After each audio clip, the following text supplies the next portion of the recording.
I'm going to teach you today chapter number 12 and chapter number 13. Remember one thing, guys, these are the areas which will be highly tested in your exams.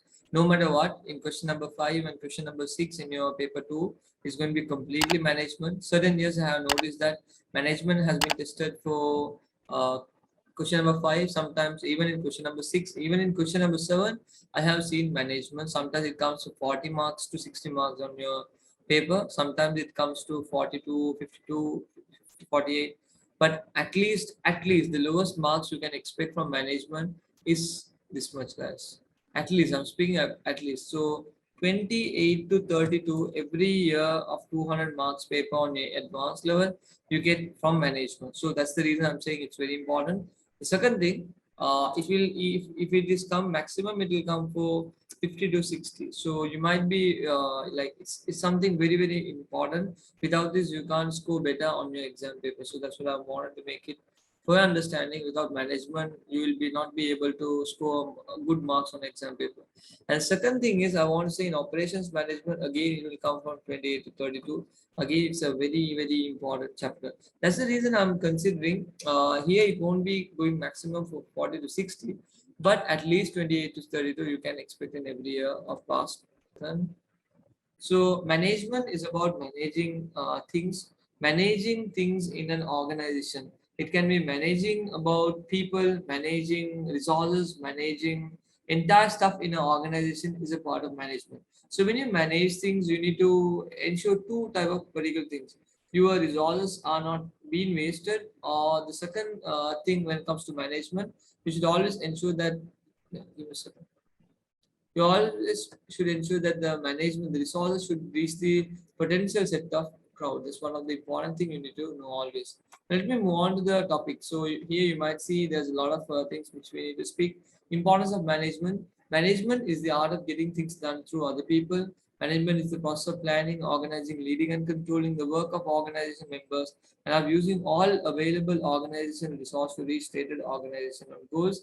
Management is the process of working with and through others to achieve organizational objectives in a changing environment. Central to this process is the effective and efficient use of limited resources. So one particular thing you need to know when it comes to management, it's about taking the maximum usage of the resources and giving the resources towards the right party is a part of management. So when you manage things, you will be going through with four functions which you would have studied in your ordinal level already: planning, organizing, leading, and controlling. We say as POLC. So POLC is the management functions of management. So if you go through the management functions, and if you can manage the organization by following the planning, organizing, leading, and controlling, then of course management is going to be successful. Without planning, without organizing, without leading, without controlling, management cannot be successful. So you need to have all these type of four functions to be successful. So when you be successful in the management, you will achieve two things. Most probably, we see it as effectiveness. Second thing is we say it as efficiency. For effectiveness and efficiency, highly tested areas in MCQ, they can ask you what is doing the right thing and doing the thing right. These are two types of terms they can use in exams. So if you get a question like, for example, doing the right thing and they have blank, and doing the thing right a blank, then of course it should be effectiveness and efficiency. Now here you might see here effectiveness explain how far the organization is achieving its expected objectives correctly. In other words, selecting the right thing or doing the right thing is effectiveness. Obtaining a maximum output using minimum resources in achieving goals and objectives is known as efficiency. Doing the thing right is efficiency. So one thing particularly you need to understand that effectiveness is getting the correct product towards the correct party or correct resources to the correct party and ensuring that the product is much successful. But efficiency is not like that. You need to use the resource at maximum reduction in wastage. It's a part of efficiency. So efficiency says that it is using the resource at maximum point where it reduces the wastage to the minimum level and they will take the maximum usage of the resources. So effectiveness and efficiency. Effectiveness means doing the right thing. Efficiency means doing the thing right. So then we move on to the next part, productivity. This I'll be teaching again on operations management today. So for now, just remember productivity is to know how much products you produce with the number of inputs when it compares to output. So I want you guys to take the formula of productivity. Productivity is equal output over input.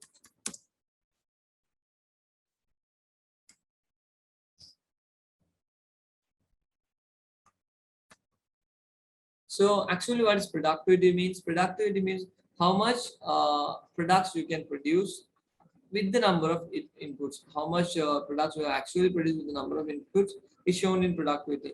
The more productivity the organization shows, the more company is doing their best in performing. So then we move on to the next content of the topic. So I hope you guys have written it. Then I'm going to move on to the next part. Processes. The group of activities connected to one another with continuing in them is referred to as processes. Accordingly, the management is also process. The management process consists of the functions of planning, organizing, leading, and controlling.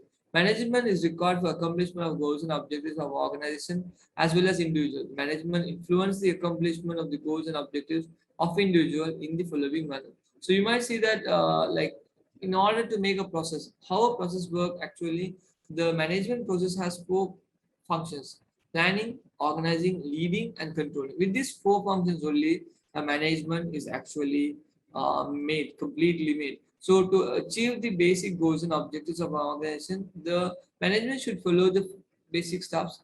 And these are the main important things why you need to follow management to achieve the expectation of individual, just as anticipated by them. What you are targeted, if you want to achieve what you are targeted, you need to follow what's management, and you need to control the economic condition like income expenditure of individual in the right way. You can control the company expense is also one of the important things. To manage time, you need to follow the management like management. Then we have to improve efficiency to reduce the level of wastage in the company. Then we'll see like those are the ways to achieve the management. Now, why important? What is the actual importance of management? To achieve the organizational goals and objectives successfully, if you want to reach your targets, short-term targets, and long-term targets of our organization, you need to follow management to utilize limited resource efficiently and effectively to respond to the dynamic business environment successfully. If you really wanted to react to the actual changing environment, then of course you need to follow up management.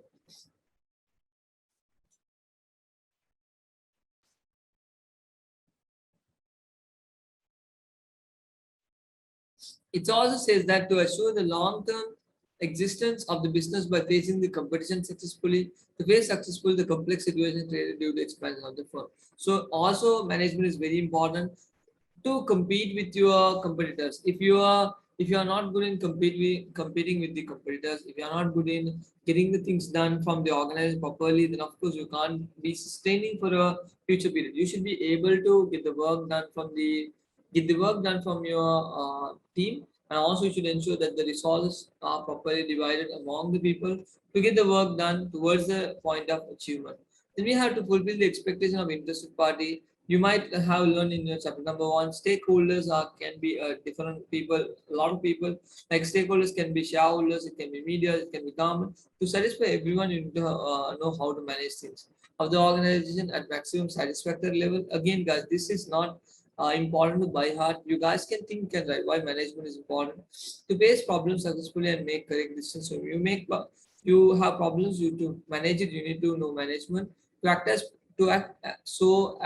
as to fulfill the social responsibility of a business. In order to give what the business from the business what it takes for the people, is it is also important to know the level of management. Then we move on to the next content. I'm going to teach you the main important area of your syllabus. Managerial roles, highly tested area, very much tested. So I want you guys to listen to this very carefully. The manager is the person who involves in planning, organizing, leading, and controlling in order to achieve the goals and objectives of the business. Will utilize resource efficient and effectively through the management process. Accordingly, Henry Mintzberg, the guy who found managerial role, is known as Henry Mintzberg, and he found 10 managerial roles, and he divided that into three subcategories. How does these three categories define all these 10 roles? That's what I'm gonna explain you now. So number one, it says that he divided the first three roles under a topic called interpersonal roles. Number one, it says that figurehead. So who is a figurehead? I'll explain this one by one, guys. The guy in a company, when anything big ceremonies happen or big event happen or meeting happen, this is the guy who addresses, hey, for the directors, hey directors, this is the place you need to sit, this is what we're going to speak today, this is all about the company. He is the main person who controls the everything when it comes to the organization upfront. For an example, if an events to occur, this is the person who will be addressing everything on the meeting, and he might be the person who will be speaking to all the shareholders at fair. He'll be the person who will be always open up in every meeting. Might be the figurehead. So figurehead, you might see the example, the symbolic head as well as the nominal head that engages day-to-day activities socially and legally. He might be the a bigger responsible person in the company. Most probably, he might be a chairman, a CEO, somewhat person, but he is a person very much important, and he'll be managing things in a very high skilled area. He might not give the position to any other small people because it's very important area. You might see welcoming guests, signing the legal document, addressing meetings. So legal signing the legal documents is not given to a smaller position person in a company. Second thing is leader on the interpersonal role. It says that motivating and directing subordinates in order to achieve the organizational goals. If you really want to achieve your organizational goals, you need to follow the leader. Leader is a person who gets the works done by involving in the particular production goal. He also works with the employees to get the work done in a particular manner. It says that evaluating the work of subordinates, stating mixed reviews, evaluating performance, and trading subordinates. So subordinates means members. So staffs, you can say, not members, staffs. Employees are known as subordinates. So you should not get confused with the terms. So employees and subordinates both are same. So leader is a person who can manage things and get the work done easily. And the third person is what we say liaison, maintain a relationship with various parties and organizations. So main person to handle almost everything in the company by maintaining relationship between everyone outside and inside within the organization is a part of liaison, maintain relationship with customers, but not small customers, big customers, suppliers, trade association, and community. Then we move on to the next part. Then we have the second skill. Now, as I taught you guys, under the first one, we learned interpersonal, figurehead, leader, liaison. So then I'm going to teach you informational. The person who manages information, it does come under informational roles. Now you might see monitor, disseminator, spokesperson. These three people comes under informational. So when it comes to monitor, searching and getting various internal and external information that helps to understand the environment and the organization well. Written newspapers, annual report, verbal discussion with planners, customers, and other managers. So this monitor is a person. It can be even a CPU's monitor can think. He supervise things, what is happening on the market. He always direct those information to the company and says that, hey, on this market, this is the actual thing happening. So please be aware of the things what we're going to take this. So he's also a very important person where he brings the correct information to the organization to take decision as much as possible. And then when it comes to disseminator, distributing information which has been taken internally and externally among the internal members of the organization to make correct decisions. Now, what's the difference between a monitor and disseminator? Monitor is a person who brings new information. Disseminator brings the information which has been already existed, which has already happened. He brings and reminds the people this is what the company has done and this is what the company is going to do. So giving a tip off point from the things what the company has actually made and the company has gone through is a part of disseminator. Then we move on to the next part. Guys, it says that spokesperson. What does a spokesperson does?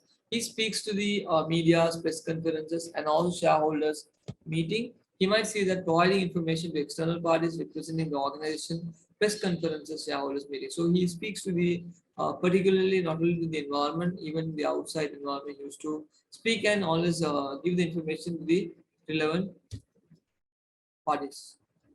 Then we move on to the third type of roles.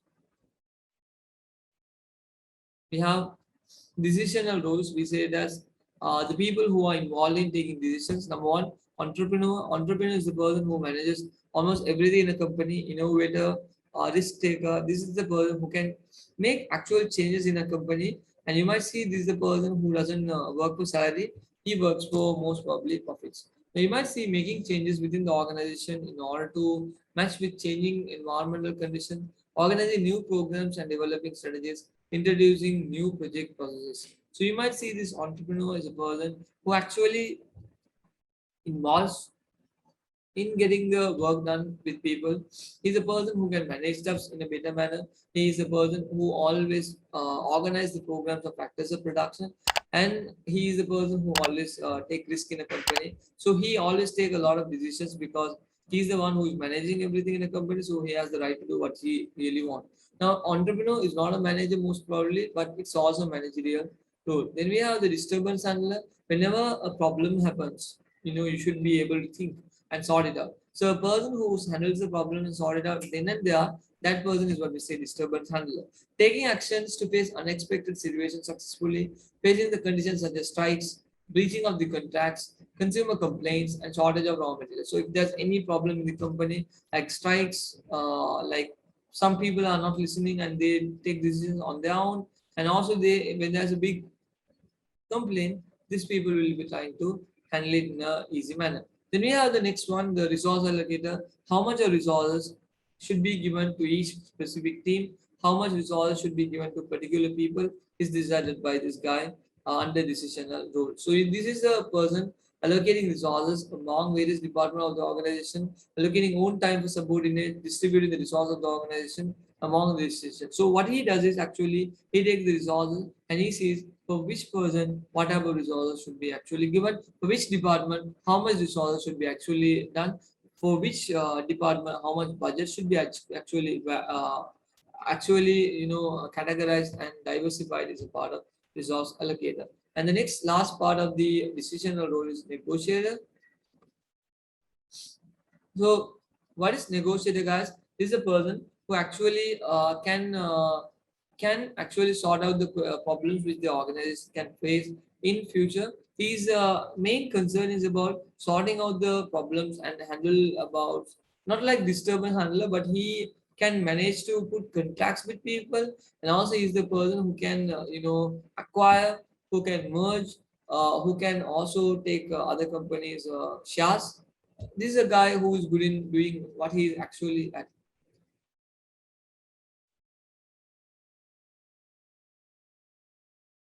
So it says that you might see here taking steps to build up industrial relationship, associating with government agencies is a part of decisional roles. As I taught you guys, there are four type of things you need to remember when it comes to decisional roles.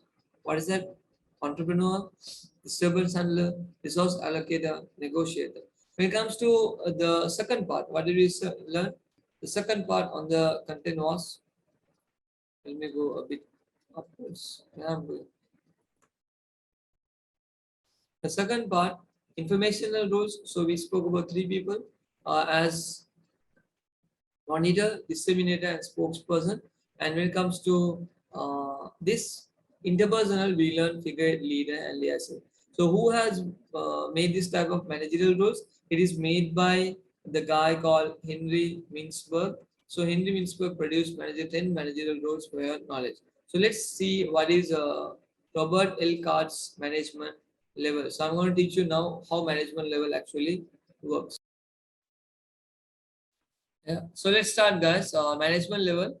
Robert Elkarts produced a few management levels, and he said how actually in an organization management level should work like. So they said that in a company there are three type of management levels, starting with top managers, middle managers, and also first line managers. Or we can also say that the first where the I mean the lower level management is also known as first line managers. So let's start with normally managers can be depicted on the three levels based on legitimate power of authority. Whom, what they do, and what are they going to manage, everything will be discussed here. Normal top level falls into this category, this area. I can just show you how it works. This is middle level management, and this is the lower level management. So I'm gonna write few examples for you. Here, CEO, chairman. Guys, take this down. And also president. High positions are given on the top level, and middle level you can say deputy, principal. Principals come under, yeah, I can write principal. In each company, in each hierarchy, it's different. So here you can ask director, and here also you can speak about vice president, departmental manager, or you can say departmental managers. Here you can say supervisors, managers, also you can say team leaders. You can give a lot of examples for your knowledge. I have given few examples. So here where top management works, and here middle level management works, and here is where the lowest level management works, first line managers. So I'm going to explain you one by one this particular thing. So I want you guys to take it down very fast. For the particular question, I'm going to erase this area. Yeah.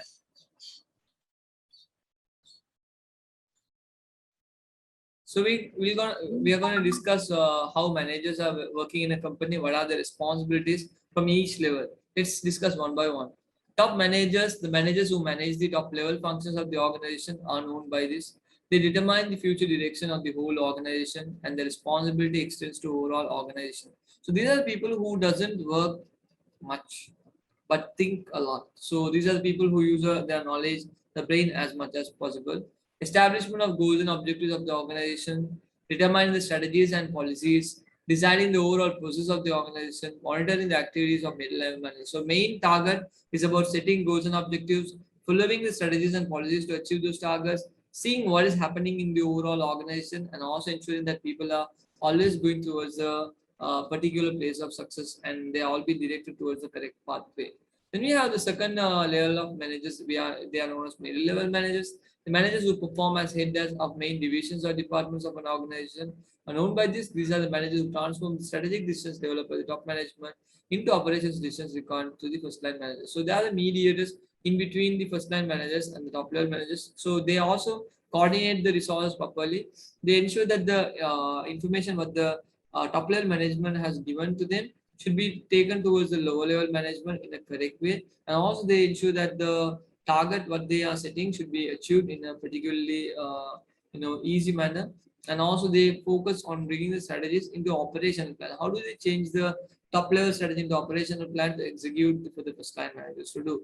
So you might see coordinating between top level and mid level managers, implementing the plan strategies and policies developed by the top management, providing top management with information required for making decisions, monitoring and controlling the activities of first-line managers. Easy as that, you can understand. So first-line manager says that the managers who directly contact with non-managerial employees. So non-managerial employees means the people who are not actually working as managers, so they can directly speak with them, and then they be in touch and get the work done. And in first line of the organized structure are known by this. They're responsible for implementing the plans and recommendation of top or middle level managers. The first line managers engage in the following functions: implementing the plans and orders of the top and middle level managers, monitoring and controlling the activities of non-managerial employees. So they give the work to their employees, and they manage it and see that are they doing the work properly on time?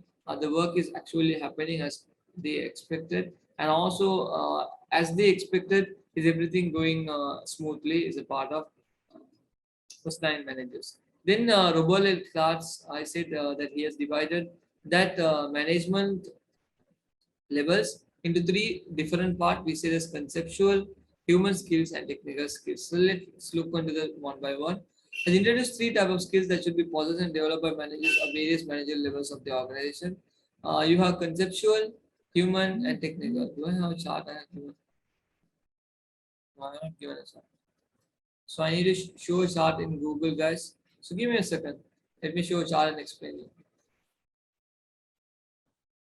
So you guys can see that how Robert L. Cars has actually produced management skills. So management skills, he's the one who actually found management skills.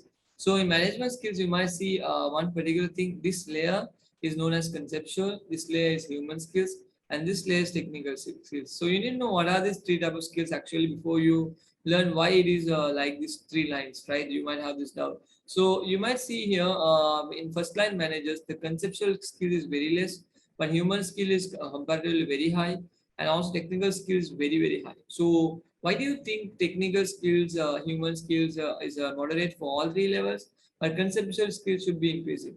Conceptual skills means thinking ability, the way you can forecast things, the way you can get the resources done, and also the way you can think what the company needs actually. So thinking far sight is known as conceptual skills. You need to have good knowledge, with that good experience, good skills you need to have. So most of the time this skill is managed by the top managers. So top managers has a lot of conceptual skills. But you might see in first line managers, they have very less conceptual skills because they think far side, but not to the level these people think, because these people work itself to think about the far side. But these people, technical skills, they have a lot. Technical skills means doing the work day to day in a high appropriate manner, and they also ensure the daily task is carried properly. So following the daily task is a part of technical skills first line managers follow. But middle level managers, they're not like too high, too low, then moderate. So conceptual skill, human skill, technical skill, everything 50, 50, 50. The reason they always want to go safe, and they always ensure if you go with 100, all your 33.3% most of the time. And if you see here, if I go with top managers, conceptual skill 60, 30, and maybe 10. The reason 60 conceptual skills are like top managers are the people who think about the company a lot, so they focus the company as far side as much as possible. They also know how to manage with the people. Like human skill is the managing with the people. If you do not know how to manage people, you can't become a manager first of all. And the last part, technical skills. They don't do daily tasks like these first line managers. They give the work and just see that the reports have been corrected. They see that the work has which they have given has been properly carried out or not. Then we move on to the tute. So I'm going to read one by one, guys. Conceptual skills is that the mental ability to analyze new ideas emerging from complex situations are known as conceptual skills. Things such as vision regarding the internal and external environment of an organization, comprehension, and the ability for holistic approach, ability to understand and solve problems, foresight, and ability to astute, intelligent, and the ability to explain as a process are considered as conceptual skills. So for conceptual skill, you should be able to think a bit far side, and should be able to get the work done easily, and you should be able to, yeah, give a second, guys. Conceptual skills says that it should be able to focus about solving problem. It is about getting the work done from people, and also ensuring the company is going towards the correct decision is done by this type of conceptual skills. When it comes to human skills, we say it as interpersonal skill, the ability of a manager to understand others, to work with them cooperatively, to get the work done through others, and to treat humanly are known as human skills. So they try to manage with the people. They don't conflict with people. They always try to sort out the problems. It's a part of human skills. Then we have technical skills. The lowest level managers have this type of skills are very high. The relationship among various managerial levels and the skills that the manager of each level should possess. And I have missed something. This skill is about managing.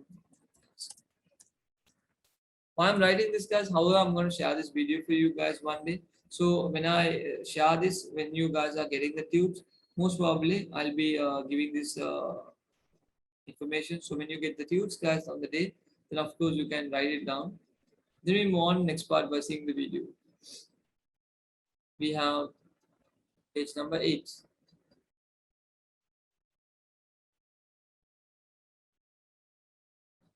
Since all the managers is in every level have to work with individuals and group, human skills are equally important to all managerial levels. Since the first line managers directly connect with the duties of employees, they need more technical skills. Since the top managers analyze the new ideas emerging from complex situations and make decisions, they need more conceptual skills. Those skills comparatively possessed by various managerial levels are shown above. To make a managerial low successful portion of all these three skills is very important. So that's saying that though it is divided into small, big, and also moderate, all these things are important to managers, but having this three skill is very important to all three managers because they can take decisions correctly. Then we have management process. You might see here management is a process consisting of four basic managerial functions: planning, organizing, leading, and controlling. So input, what are the input? We are going to put the resources. So once you have put the input, the resources, we need to management process. This chart has been tested on the exam, so I say it's a highly tested area. So in effectiveness and efficiency should be there when you are following for how much resource usage you are taking and actually how much wastage you are reducing is a part of management process. With the help of planning, organizing, leading, and controlling, you can achieve the goals and objectives of the company through the output. So this it's very straightforward, but remember this chart. No rocket science, guys. Then we move on to the next part. I'm going to explain you this definition one by one, but after explaining you this definition, I'm going to go deeper. Easy as possible. Just take this into your mind. Planning is like when you do something before, you have a plan, you just have a forecasting mind, what is going to happen to the company, and if it is in numerical ways, if you can adjust it and see what would happen in future, that's a part of planning. So planning says that is the process of establishing goals and objectives which a firm expect to accomplish and establish a relevant strategies to achieve them. Organizing is different. You are managing the resources correctly in a company. That's a part of organizing. Giving the resources to the correct party is also a part of organizing. It's a process of allocating resources, delegating authority, and distribution of work in order to achieve the organized goals and objectives efficiently and effectively. In other words, organizing is the process. Organizing, in other words, organize the formation of the formal relationship between human and physical resource or the coordination of various resource and duties of the organization to attain its goals and objectives. So they always ensure that the work is managed properly and also they ensure that the resources are perfectly managed is a part of organizing. Then we move on to the third part, leading. Leading is a perspective or a function where he can manage the things, motivate people. Motivation is very important for a person to survive. Without motivation, people cannot be successful. So is the process of influencing, motivating, and making employees aware of the necessary activities to get them engaged in those activities to achieve organization goals and objectives. So when an employee is not in the company's mindset set, he's not working properly, then of course the manager should be able to put his hand on his shoulder and say, "Hey guys, don't worry about the things what you actually gone through. I'll be there always with you. So if you have anything, you can speak with me." This is a leader's way. But the boss, he will be like, do the work, oil file. So you should be very careful with these two type of people. But leading is very important because motivating people can get the work done easily. Controlling is the process of examining if the plans are being implemented so achieve the goals and objectives of a firm without deviation, identifying them to correct action. Deviation means what you have expected have not happened means we say it as deviation. So it might go somewhere else and you grab it and keep it at one particular place is a part of deviation. So we might say controlling says that if you have planned something and if that plan doesn't go actually, controlling says that you will follow the certain basic rules to bring it back to the same position is what we say controlling. For example, you might expect 100,000 sales target, but you achieve only 50,000. So you will set realistic target to achieve, and second things you will work hard for that. So then we'll get a small break, guys. A 10 minutes break. Have your breakfast, then we'll start in a while. Yeah. What is the problem? When an actual state of affairs differs from expected state of affairs, it is known as a problem. So what you expect and it didn't happen.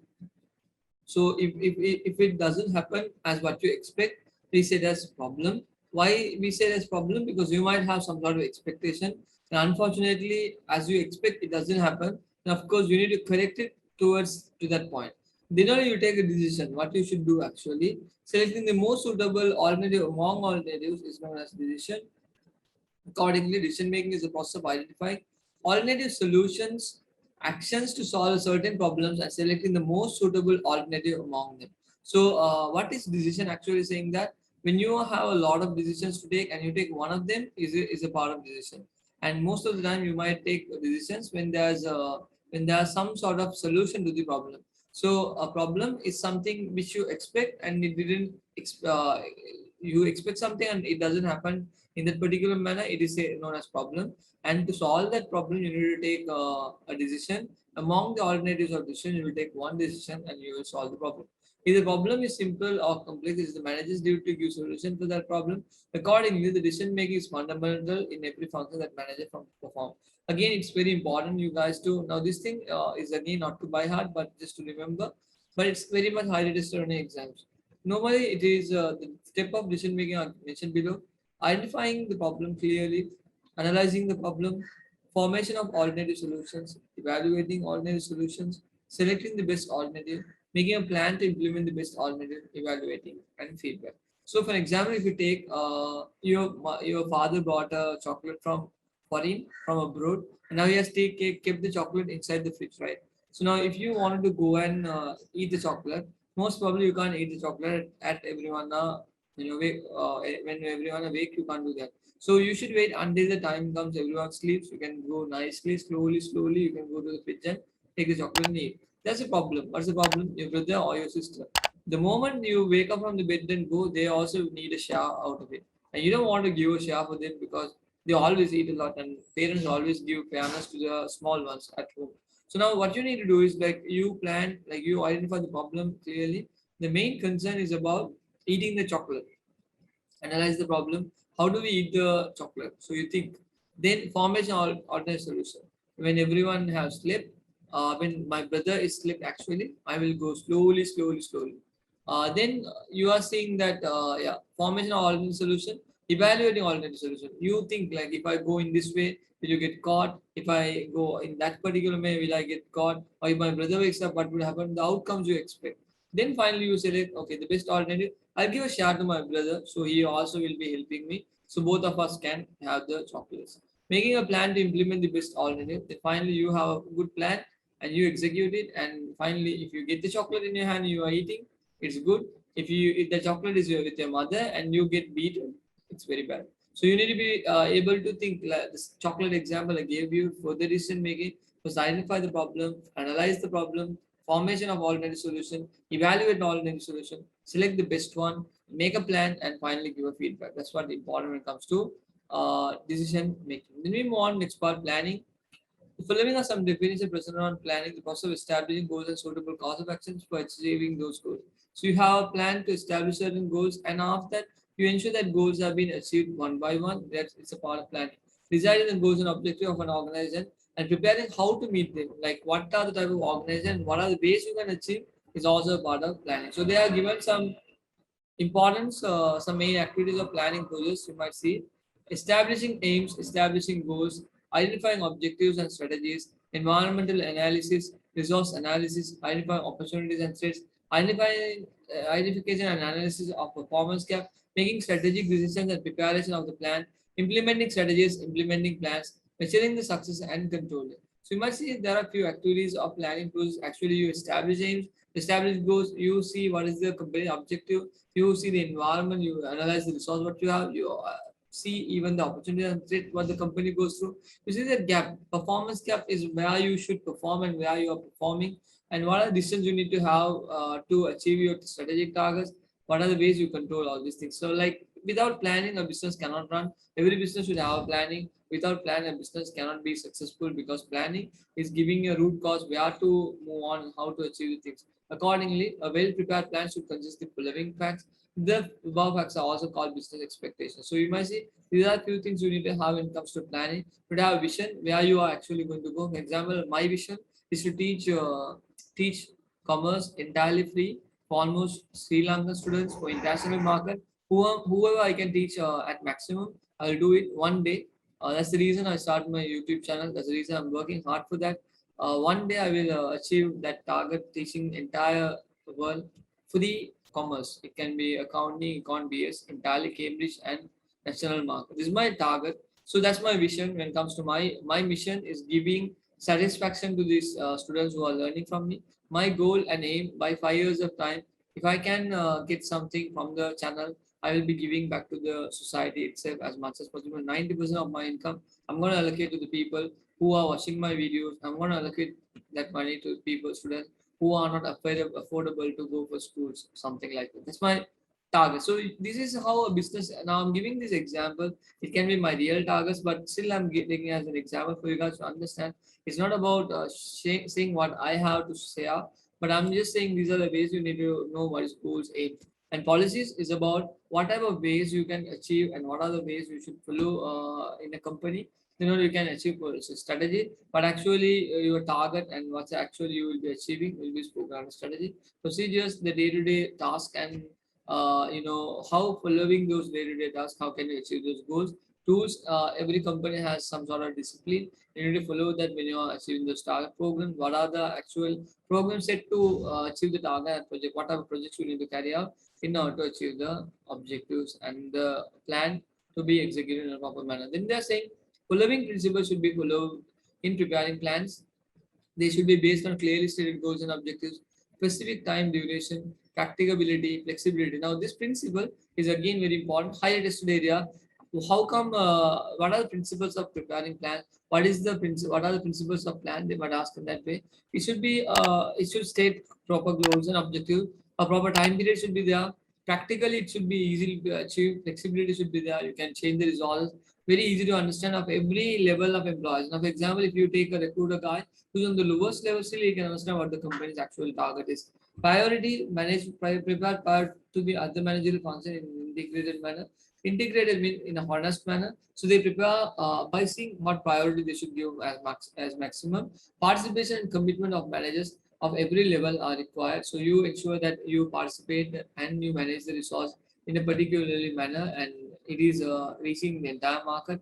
Efficiency, ability to gain advantages over cost. So as I said, efficiency is about reduction in cost, and how you can reduce the cost is a part of planning. When we have importance of planning, to face future uncertainties and dynamic environment successfully, to use resource efficiently, to facilitate controlling, to give managers an opportunity to think about the future of the organization through planning, to direct and integrate other functions of management, to ensure the continuity and growth of the organization, to evaluate current and future competition, to motivate other parties and get them acknowledged. So they're saying that when it comes to importance of planning, you need to know what is the actual change in the company, how can you resource, maintain the resource maximum, how you can control, what are the ways you can give opportunities to the managers, how do you integrate and direct the company, where the company is going to move ahead, and how is the company going through growth, and what are the future competition for the business, and finally, how can you motivate the people? Everything is discussed under the planning, and you need to know these importance very carefully. Then we have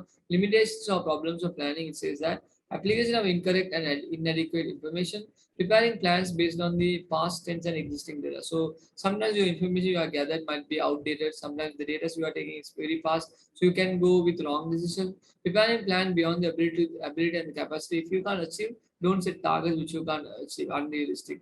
Insufficient interest and dedication in preparing the plan. You don't prepare the plan. You are bloody lazy to do that. You can't achieve. Even for advanced level, when you guys are studying, you should have a plan. Now, how many days you have? Actually, you have 50 days for exam. How many days? 60, 70 days, right? November. So 70 days most probably you have for exam. So 70 days is how are you going to study for exam? Whatever plans you have, everything is a very important part of the limitation. So if you don't have a plan for your exams, then of course you will not be succeeding as you expect. Trust me, guys, you don't have a plan, you will not even end up with COS. The reason you'll end up with a W, because advanced level is not that easy as you expect. You need to work hard for that to get the level of marks. Actually, you need to learn a lot of things. What you have learned, you need to repeat it again and again. At least the notes what you have got, usually 10 times, you should at least attend 10 years of past papers at least 5 times. So it's saying that not getting the involvement of the employees of all levels. So if employees don't involve, planning will be unsuccessful. Not receiving the cooperation of employee to implement the plan, believing that the plan will work as expected after being implemented, plans not being integrated to the entire management system, inadequate knowledge about the planning, feeling the planning is pointless. So you think that the employees are not involved in the process and they don't cooperate, the plan will be unsuccessful, and you think that the plan will not work as you expect, will also become a problem.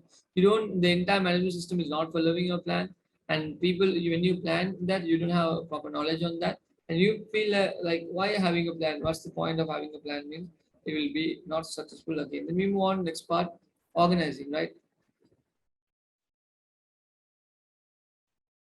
Okay. So organizing is the process of allocating work, authority, and resource among an organized member so as to achieve the organized goals and objectives efficiently and effectively. In other words, organize is the process by which the structure of an organized, created, and maintained. The process includes determination of specific activities necessary to accomplish objectives, grouping of activities, and assigning these to specified positions and persons. So, giving the work to right people, authority, giving the resources to the correct management members is a part of organizing. So dividing that particular resource to the particular department is a part of organizing. So there are a few steps when you're organizing. recognizing of the task, so or recognition of the task. What type of task, what type of responsibilities people should have. Division of work, which work should be done by which employee. Departmentalization, which department should be given which resources. Delegation of authority and responsibility. Every manager might have certain powers, giving them the power to do their work, and authority like the level of hierarchy of management. Main part they give towards the employee. Then we have determining the standards of work. You ensure that the work is carried out by the employees in a proper manner, and allocation of resources. You allocate the resources easily to each people, and coordinate. You coordinate between your members of the organization as a part of organizing. Given below are some of the bases of which departmentalization can be performed.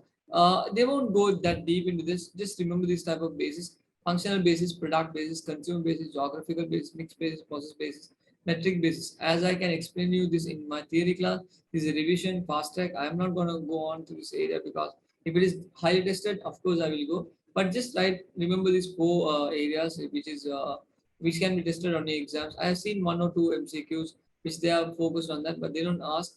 For your knowledge, functional basis is dividing based on the function, like marketing department, administration department, finance department. Product basis, what product they are preparing, and they will divide the company as per the product.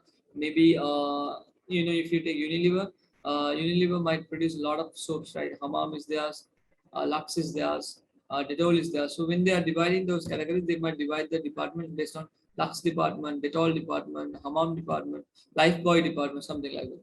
Consumer basis based on the consumers, rich people, middle level people, and lower level people. They might target. So rich level people, they will hit a bottle. For lower level people, they'll hit packets to sell it off. Geographical basis, like from one country to another country, what is the market? Knowing about the market and selling the product is known as geographical basis. So now these three I will not go into bit deep because that's not that important. But just remember four of them is going to be listed on the exam.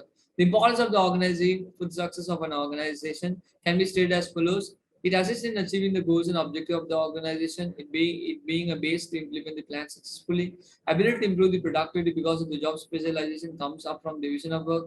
Ability to get works relevant to the post done successfully through delegation of authority and responsibilities. Ability to get the maximum user resource through allocating resources to record, perform the functions.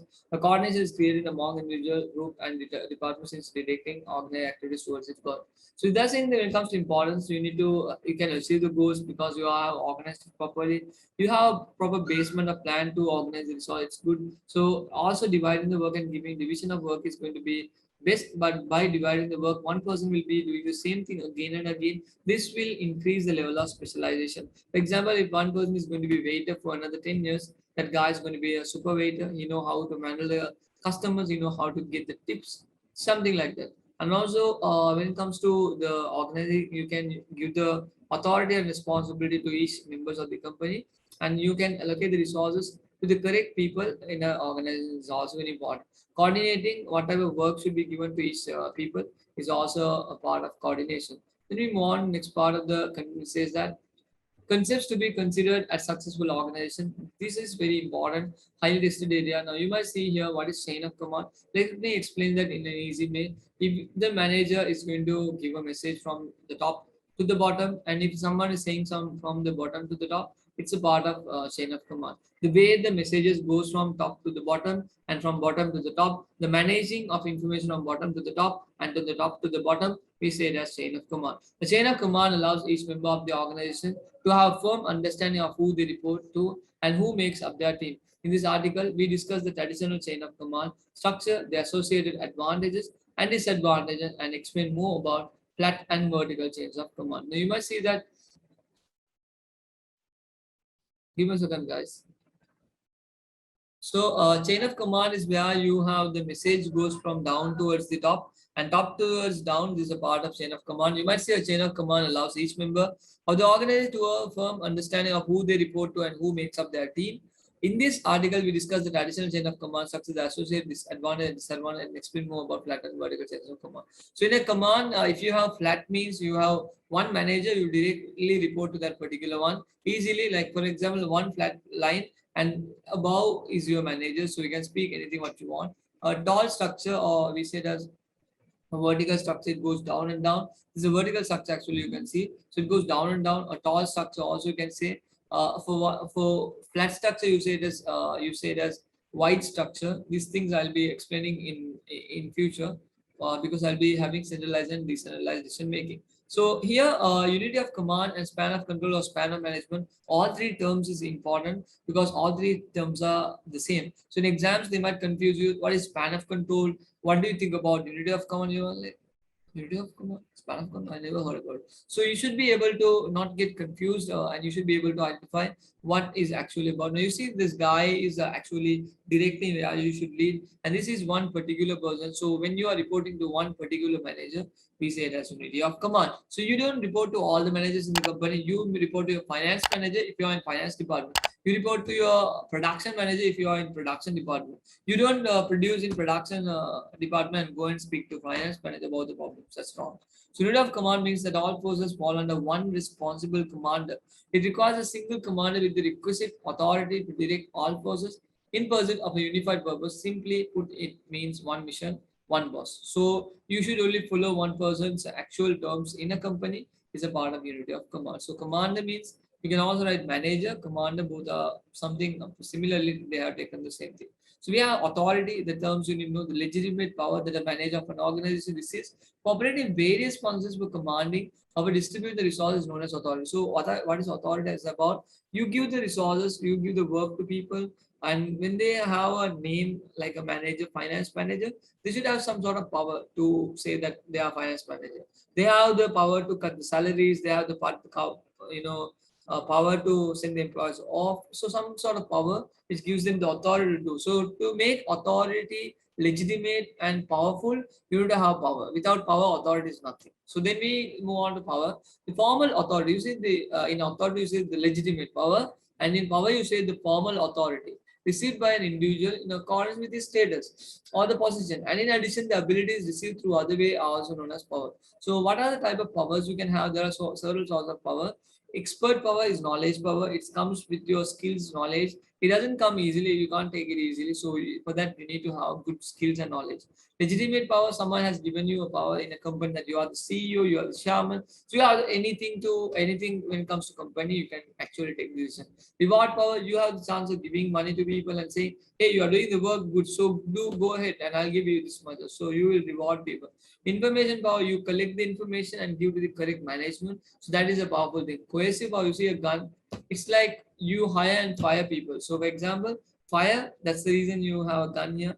Actually, when an employee doesn't come to work on time, you're like, go out of the company. So you have the right to say that because you have that particular power.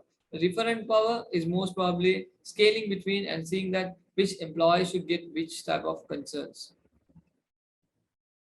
Now give me a second, guys. So referent power is something like which you have made your name, like you have made it in your company that you are so famous for this particular thing, and that is also with your talents you have achieved it, and people respect you because of your talent, and they will listen to you whatever you say.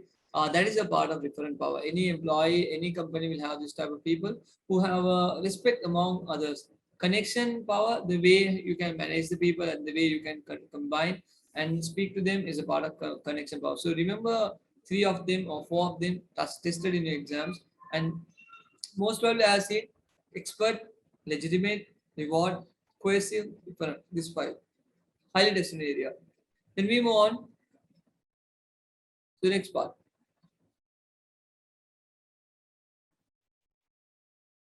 Okay. Centralization in all decision making power is centered with the top management of the firm. That is known as centralization. And what is decentralized now? What is centralization and what is decentralization? You see this chart, guys? What is you see this chart? So centralization means you have a particular way and it goes down and down and down. It goes in a particularly layer, it goes down and down and down. So centralized is an organized way. The guy who is down, he takes a lot of time for him to reach the president of the company. If he is in decision maker, decentralized, it's not like that. Anyone can speak to the director directly rather than waiting on the line. So this is what we say wide structure. This is said as tall structure or narrow structure in exams. This wide structure, most probably flat structure or wide structure, they say for decentralized. For centralized, they say tall structure or narrow structure. So when it comes to these two layers, what do you can understand? I'm not gonna move on to these advantages and disadvantages. I just want you to listen carefully. When it comes to advantages of centralized, you might see that it's very easy to get the work done because there's one supervisor in each department. So getting the work done is going to be very easy. And monitoring, supervising, and target achieving is one of the easiest way in centralization. But decentralization also it's good because they speak with the managers directly, so they can be able to direct what they really want, and they can get the work done as they really whatever they want. They can speak to the high level hierarchical managers, so get the things actually on the platform. So you might see that there are advantages and disadvantages in both layers. In centralized, they're saying decision making being fast, having unity in decision making, control being easy, communication being easy, cost being reduced. But disadvantage is difficult in executing the decision because it comes from the top to bottom. It takes a lot of time. Employee motivation being decreased and dissatisfaction being increased because when they send a message, it takes a lot of time to go up. Sometimes it doesn't go up, so they have a problem. Minimizing the chance of very successful decision making. But decentralization, you have control of your employees, so they directly say to you, so you have an idea what they're actually going through. When the power of decision making is right from top management to the first line management, that is known as decentralization. The duty of the top management being reduced, ability to make quality decisions, ability to implement decisions easily, subordinates being employed being developed, employees motivation being increased, and satisfaction being good. As they're directly reporting to the directors, they are very much happy. But the bad thing is, as there's only one layer, there's no more promotional lines. People will get demotivated because there's no promotion, there's no supervision, something like that. Decision making being late, high cost, increase the problem of coordination, lack of uniformity, unsuitable for small firms, reliance on the manager. So always they will ask, come and ask, hey, can you do this? Can you do that? They might ask, come out of this line. They will be always trying to sort out. An organization structure is a sketch that is prepared so as to create an interrelationship among various sections. Post and parts of an organization. Organization structure is the way that post, task, authority, responsibilities, and accountability are distributed and coordinated. Following principles are depicted through an organized structure. So these are all which we have learned. Unity of command, chain of command, span of control, centralization or decentralization, job specialization, rules and procedures, coordination, hierarchy. Though the way that the post functions, authority and responsibility of formal organization are distributed can be depicted in formal organization structure. So now this is not that important for you to learn, but just to knowledge this, I have taught you already in communication. What is the actual difference between a formal organization and informal organization? Uh, Actually, formal organization, they have a legitimate way, organized chart to follow ahead in order to get the, you need to have a lot of authorities to inform that you can do this process. You need to always ask from the management and get the work done. And here everything happens in a formal way. But informal is like not like that. It's also some sort of like informal is not good for a formal organization, but informal organizations are some formals automatically created within the formal organization based on the intimacy of interrelationship among the members, often organize common needs of them. While these are also known as informal groups, three members of groups, formal groups may also belong to. So these people try to speak about the company's problem, they gossip about the managers, they gossip about all this unnecessary stuff under informal organization. But they create a own layer of pattern, or you can also say in this way, if they really want to get the work done, they don't go to the managers. Rather than going to the finance manager, they go to the operation manager. They create a layer. So that's what we say informal organization. That's not actually important, actually good for a company because it's breaking the pattern. Then we move on to the next part, leadership. The ability to influence the behavior of an individual or group with the purpose to achieve goals of a particular organization is meant by leadership. Leadership of the process of directing and influence the task-related activities of members.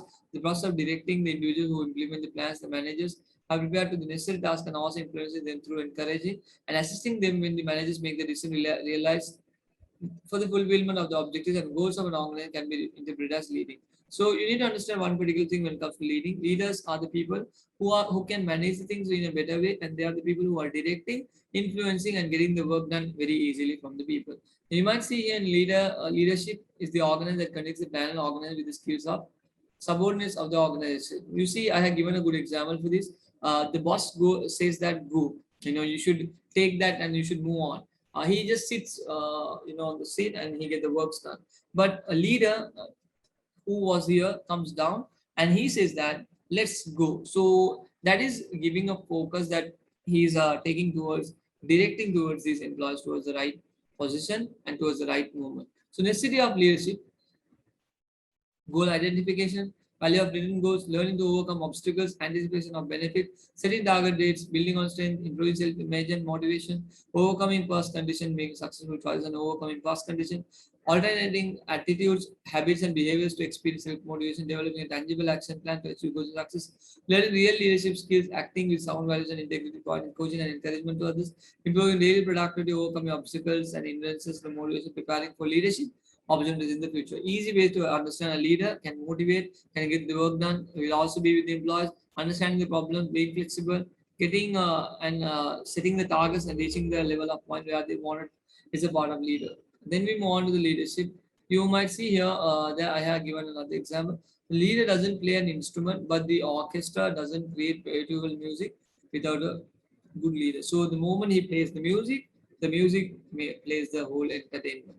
So if you really want to create a music, the guy who is playing the orchestra should be always present there to make the music beautiful. That's what they say, leader. So then I'm going to teach you three type of leaders, short and sweet. I'm going to explain these three type of leaders very fast.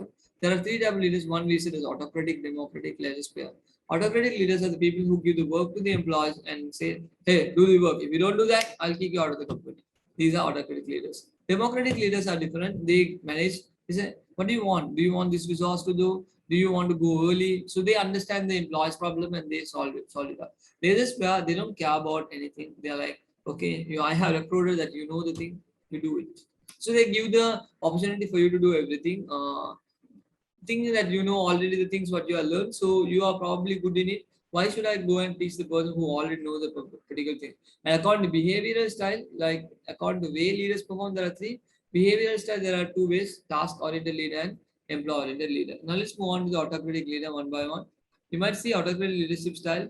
Autocratic leaders is the leadership style in which decisions that affect the business are made without consulting employees and their opinions. It is based on the principle that there is only one best way of doing this. So the autocratic leader will not come down and ask the employees what should I take. He will decide that because he don't have time to go and speak with the employees, and he thinks that his knowledge is more than valuable than any others because his knowledge is so good in taking decisions. Then of course, autocratic leaders will not listen to people who are in doubt. So you might see autocratic leaders has few things. Advantages: quick decision making, streamlined work process, absolute control, focused targets, close supervision, maintains orders and discipline. But what's the disadvantage? Enhanced productivity, yet joyless. People will not be happy. Resentment within the group. There might be some misunderstanding. Creating a dependency culture. Always people will depend on the autocratic leader. If autocratic leader does take a wrong decision, if he is exchanged, company can go fall down. Removes accountable and can be demotivate the person. Less creative and innovative environment. Relies heavily on the competence of the leader. Dilemmas of balance.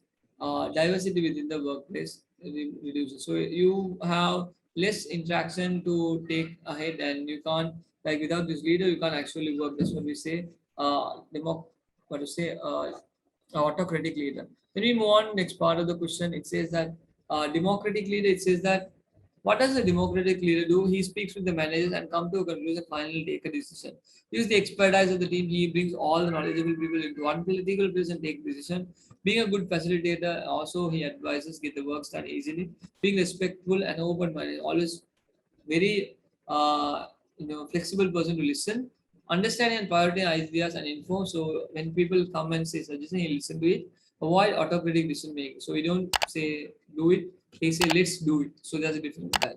So democratic leadership, also known as participatory leadership or share leadership, is a type of leadership style in which members of the group take a more participatory role in the decision making process. But the good thing is, advantage of democratic leaders develops plans to help employees evaluate their own performance, allows employees to establish goals, encourage employees to grow on the job and be promoted, recognize and encourages achievement in its most successful when used with highly skilled or experienced employees or when implementing operations changes, resolving individual or group problems, time consuming process of decision making. So it's one of the very much time consuming. The reason you need to ask all the members, come to an agreement, and finally execute. Sometimes your members will be giving you ideas which is not worth. So then of course your time is actually wasted.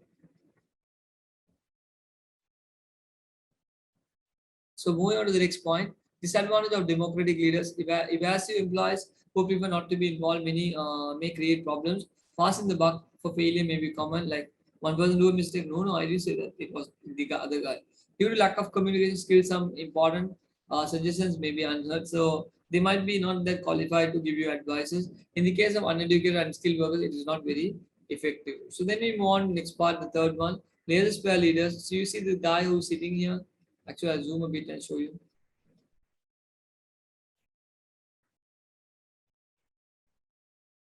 So you see this guy sitting here, he's having a nice time, keeping his hand like this and putting his leg up, and he's enjoying the moment. But the employees are working. You see, some people are taking the risk, some people are deciding, asking to do, some people are speaking about it. So they know what they are doing. So actually, a leader is the person who gives the work to employee and just he takes the risk. He always think about the company's overall perspective. So he hire correct employees to the company. Leaders have an attitude of trust and reliance on the employees. They don't micromanage or get involved. They don't give too much instruction or guidance. They give guidance and take responsibility where needed. But this leadership style means that subordinates and team members have the real lead. So actually, they have the chance to do what they want. Here, there's no much promotion because already all are in one layer. Everyone is taking decisions, so promotion is this, but paid high because they are taking decisions alone. What the good thing and what's the bad thing? So in leadership, the good thing is when the team members have the skills to succeed, when group members are expert, when independence is valued. So these are the things, like if they are very skillful and they have good knowledge on what they're doing, and they have the freedom to do what they want. But the bad thing, lack of role awareness, the leadership manager doesn't know actually what this guy is doing. Poor involvement with the group, so they might even do the work or not do the work. Low accountability, sometimes they might be not accountable, and passivity and avoidance, they might avoid the work which has been given, so that will be another threat for you because you are not looking at their work. Then yeah, task oriented leader, the behavior of these leaders to focus towards the increasing the production by somehow and getting the work done successful. The constraint is much based on getting the work assigned to employees done rather than their career development on their personal satisfaction. By following various penalty methods, the leader also engages in following tasks directly. So they're saying that when it comes to behavior of managers, there are two people. One is task-oriented leader. They are so much focused on getting the work done. Though the employee is sick or not, they don't bother. They end of the day they need to get the work done. But employer-oriented leader is a bit different. He's a person who is worried about employees. He always be friendly and also be faithful with them and get the work done by being with them. These kind of leaders focus on much motivating employees rather than controlling them. They maintain a friendly, faithful, as well as respectful relationship with employees. Most of the time, they obtain employees' participation in making decisions through the leaders are classified according to the way leaders perform or according to the behavior style of the leader. The civilian leadership also come up when inquired which leadership style suit the most. So you might think whatever the leadership which is much better, you should be able to concentrate. Yeah, we'll take a 5 minutes break, guys. We'll start in a while. Yeah. You need to know about motivation is about set up motivated employees can do whatever the company is expecting to achieve. And what are the company set targets? The company set targets can be achieved if there's a set of motivated employees. To motivate the employees, what are the ways you can do? Like you can give financial benefits and non-financial benefits. So now let's see what is motivation. The process of encouraging employees to achieve specific objectives is meant by motivation. Persuading employees of an organization to get maximum contribution of them they are willing, and with self-satisfaction can be known as motivation. So employees should feel and they do the work. If they feel and do the work, then of course company can become successful very easy. Then we move on next part, importance of motivation. They have given ability to increase the employee productivity, creating good employee relationship, increasing in goodwill of the organization, decrease in employee absenteeism, ability to get advantages from special skills and talent of employees, ability to get maximum use of resources available, ability to achieve goals and objectives of the institute, generating a satisfied team of employees, reduction in wasting resources, employee turnover is decrease in the prevention of leaving of the employees. So you need to understand one particular thing. When it comes to motivation, if you motivate them, they will feel happy. They will feel like, wow, the company is thinking about us. If they have that mindset, trust me, the company's productivity will increase, the number of products that they produce. They have good bond between them. They will not have fight between the management. They will not leave out of the company. They will always bring good names to the company. They will show the all skills what they got into the organization.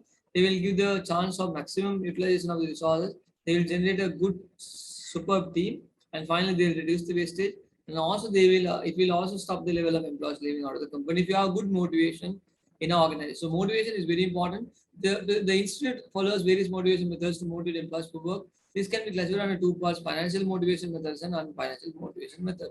So here they are given financial motivation part of share. The more you work, the more shares you get, the more earnings you make. Most of the time, shares are being given for directors because they are the one who set the targets in a company. So they've been given. The more target you achieve, the more income you can get from the company. Salary, bonus, financial safety, medical facilities, accommodation facilities means they give up space to for you to stay, something like that, or they might even give food and all comes under non-financial. Promotion and pricing. Rationing means you get a card, you can go and buy anything what you want. Canteen, arranging education facility for children of employees. When it comes to non-financial motivation, without money, perfect working environment, a pleasant working environment to work, job security is there, job satisfaction is there, attracting jobs. So you attract people to your jobs in a particular manner, admire for better work, partake to management, training facilities, perfect judgment. So they're saying that if you can create a beautiful environment to people, you can give them satisfaction, you can give them good jobs, and also you can give them a good pay, a good space to work. If the environment is so beautiful, if there's job security, when you go into the company, you feel that this building will not collapse, then that itself give you a satisfaction that you can work in the company. And the smell, the fragrance is also very important. When you go to a company to work, you feel that fish smells comes, then of course you need to be a bit concerned. Training is also one of the important things to keep motivated. They'll feel like they are special and they have been updated on all the changes what the company is making. Controlling, comparing the actual performance with planned performance of an organization, identifying the variances, if any, and taking necessary actions to correct them can be said as controlling. So they are saying that what you have planned and what has happened. So what you have planned and what has happened, the actual differences you find out and see how you can control. So controlling says that what you have planned has not happened means how do you control that? The process that is followed to ascertain if the expected goals and standards, it should be if the if the expected goals and standards of an organization are actually fulfilled is known as controlling. The process that is followed to ascertain if the expected goals and standards of an organization. The same thing I have written twice. The importance of controlling process they are given: the ability to predict the quality of the product, ability to minimize the cost, ability to minimize faults or make it zero, ability to match in accordance with environmental changes, ability to observe the progress of the organization and to correct the faults. So they're saying that the importance of controlling process, like you predict the quality of the product, reduce the cost, reduce the level of mistakes you have, and also you ensure that everything is according with the environmental standards, and then finally you observe the progress of the organization, correct what are the type of failures you have made. We have steps of controlling. This process is very important, guys. So establishing of standards, measure the performance, how the performance and standards are equal, take corrective actions. Okay, so when you set a standards, you see that have you done the work according to the standards what you have set. So you measure the performance. Now that you see what you have performed is actually what you have established. So are the performance and the standards equal? If there's a gap, then of course you need to find out the mistake and correct it. Take corrective actions again. So if it is already same means this means nothing to be done. No means we need to take a corrective action. We have I'll not move on to that. Then we have the next part. Several techniques of controlling types of control are mentioned below. Feed forward control, concurrent control, feedback control. Easy way to understand. If something before happens a problem, you stop it. We say as feed forward control. Concurrent control, when you are doing in the production line, you stop and you start to correct the mistake. Concurrent feedback is like once the product comes out, you see that is the product is super quality. Test and send that product to the customer. So that's what is the feedback control. Now you take one Rolls Royce car, it takes 6 months to produce. You all know the average timing. But whereas a Toyota car, it takes only 17 hours to produce. So what's the actual difference between these two cars? Actually, whatever the time it takes, but when it comes to the end of the time, Toyota car is also supervised. If the car has gone to a test drive, they do everything and only they will come and keep it at zero level. So normally every cars once they are produced, they used to ride it first of all. So you are not the first driver on the car. So once they drive it and they will give the key to you as it is a brand new car, but actually it's not brand new. Someone has used it, but it's for test drive, guys. So there are three types of controls: feed forward, concurrent, feedback. Feed forward says that if there's a mistake gonna happen, you need to correct it before the mistake happens. Concurrent control, when the mistake has happened, you will correctly find out the mistakes and correct it at that point. Feedback is where you will be able to find the mistakes at the last, and you will ensure that that mistaken product should not go towards the customer. So we have three types of control. Feed forward control prevents anticipate problems built in at the start or before. Concurrent control occurs while activity in progress, ensures times being made correct before they become too. Feedback control after action has offered good feedback on effectiveness of planning.